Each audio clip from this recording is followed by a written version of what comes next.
नमस्ते सबैजनालाई।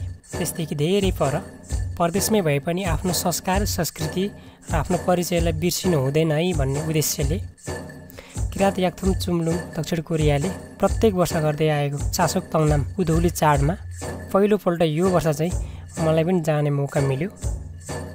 अनि आजको यो मेरो नयाँ फरक अनुभवलाई छोटो भिडियोमा सम्झनाका लागि है त।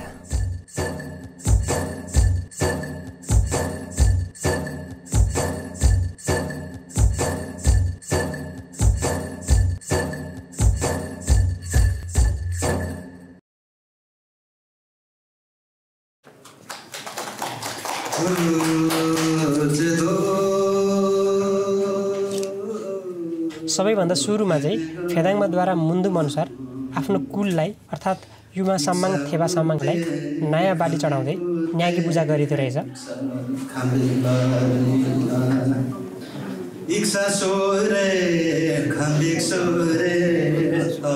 नमस्कार सेवारो, म गायक विशाल माधव र आज म खास मेरो मेन भूमिका फेदाङमा हुन्छ। आफ्नो लिम्बू रीतिथिति अनुसार चाहिँ मुन्दुम अनुसार चासोक थिसोक भन्छ। अन्त यो चाबाली थिबाली भन्छ एउटा लिम्बूमा, र नेपालीमा भन्दा वर्षमा एकचोटि जस्तै बाली नाली पाक्यो भने जस्तै चढाउने आफ्नो घरको मेन कुललाई हामी चाहिँ युमा सम्माङ थेबा सम्माङ भनिन्छ।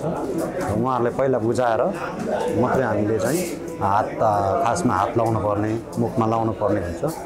केही एक दुई शब्द मुन्दुमहरू राखेर यसरी विधिअनुसार गरिएको छ।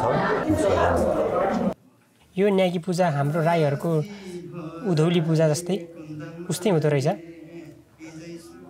खालि भाषा मात्र फरक लाग्यो।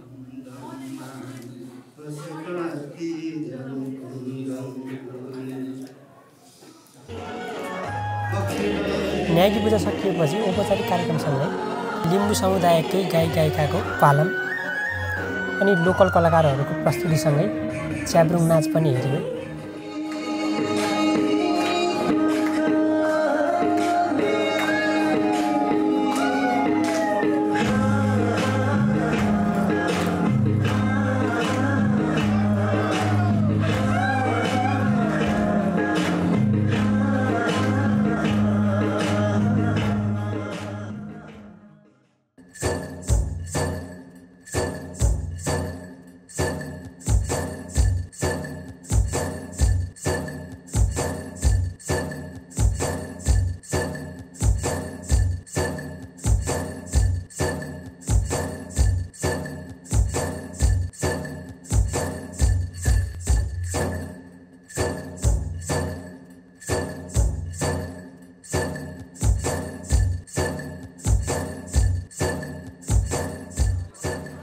लिम्बू ट्रेडिसनल परिकार जस्तै थी, जाँड, फाक्सा, सुँगुरको मासु, तिते, वासा, कुखुराको मासु, याङबेन, सेलरोटी यो सबै चाखियो।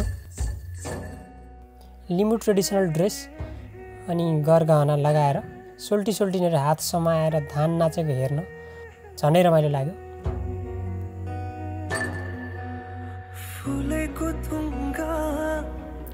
यो सबै नयाँ अनुभवको लागि निम्तो दिनुहुने किरात याक्थुम चुम्लुङकै महासचिव दाई हर्क सुब्बा दाईलाई धेरै धेरै धन्यवाद।